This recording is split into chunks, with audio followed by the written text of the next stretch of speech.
Hi guys, welcome to Whispers of Africa. In today's digest, we'll be looking at the cost of the Iranian war in the Middle East, and also we'll be looking if this war benefits America politically or in any way. And also we'll be looking why is this war always reoccurring? What are they really fighting for? And to look at that, we need to go through historical layers to the current 2026 flashpoint of what really happened. And the current instability is driven by three primary engines of war. I think first of all, we have to look at the Iran-Israel showdown wars in direct to 2025 and 2026. For decades, Iran and Israel have fought via proxies, like they have different kind of war. Hezbollah in Lebanon, the Hamas in Gaza, that one, and also the militias in Syria. However, as of February 2026, this has shifted into a direct on-state war.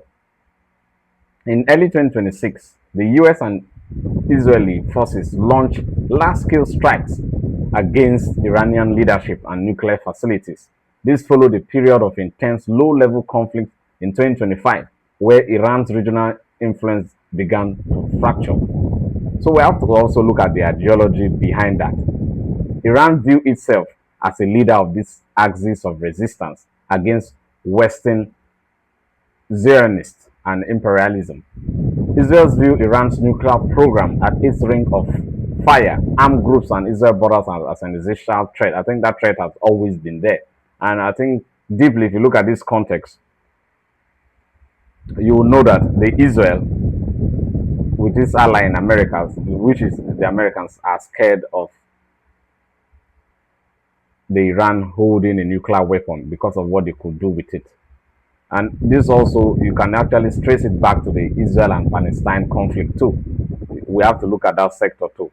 I think those ones are also looking for this territorial and sovereignty kind of rule. Like, let's look at that. I think the 2023 to 2025 hostilities. The core issue of these two people claiming the same land, key frictions, points include Israeli settlement in the West Bank, the status of Jerusalem, and the humanitarian catastrophe in Gaza following the 2023 and the 2025 hostilities.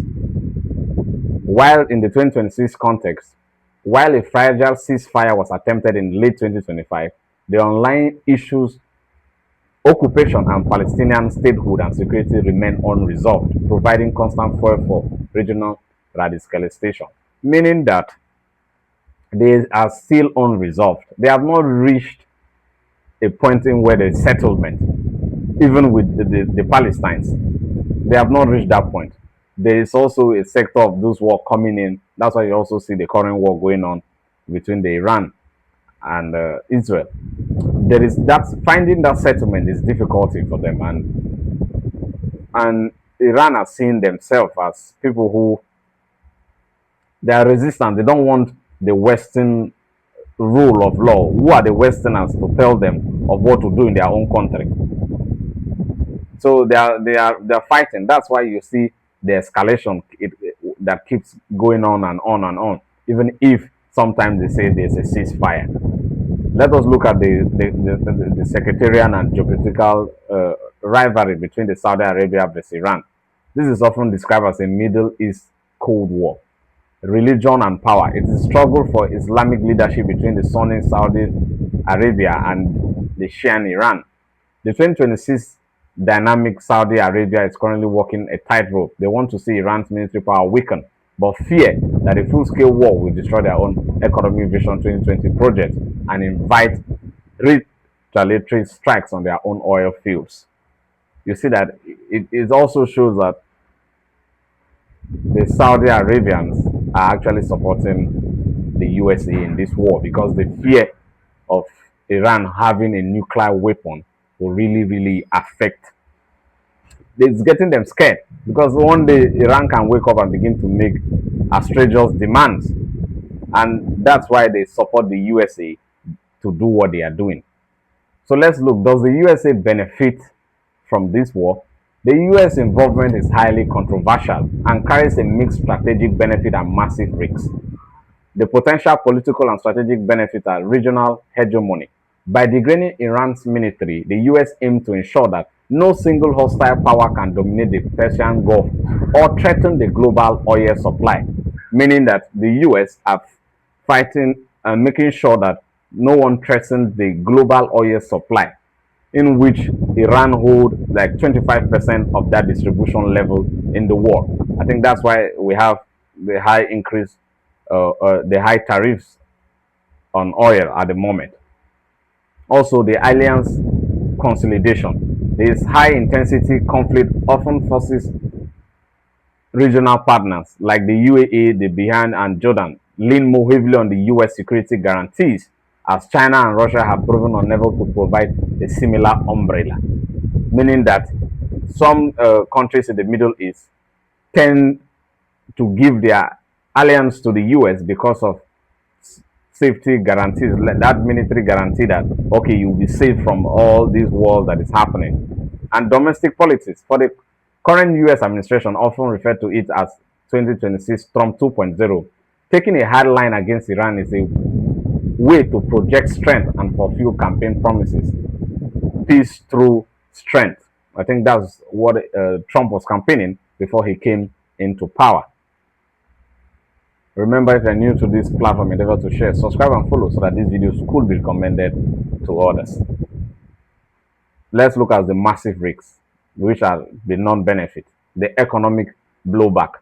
Currently, war in the Middle East spikes global price oils. Already, we could clearly see it now. The insurance of premium shipping is no more there, and it has crippled the economy. Nigerians are feeling it, and a lot of other countries are feeling it too. And also, we could also see power vacuum. As seen in Iraq and Libya, destroying a regime like Iran's often create a vacuum, fueled even more radical. It fuels even more radical groups that leads to massive refugees crisis to destabilize the US allies in Europe and Turkey. Just like it stated here already. No matter how you keep fighting these people, even destroying these regimes creates a more radical problem. It creates a more radical problem. So, what are you advising the US to do on this matter? Is it to have a dialogue with Iran, or would they see it as slowing down or bringing themselves down to have a dialogue with Iran? But from me, from my own perspective, I see it as currently it seems Iran are ready for the war, and I think the US don't want to go on a full-scale war blow, because if they should go, I think Iran will be level at any given time if they want to do that. But it's actually really wrong. I don't support war, or I'm not an advocate for one, because during war, a lot of lives are lost, a lot of things built from centuries are lost, a lot of heritage, the country heritage is also lost. Is also lost. We just pray for peace in these regions, and there should be no war. Though there were a lot of a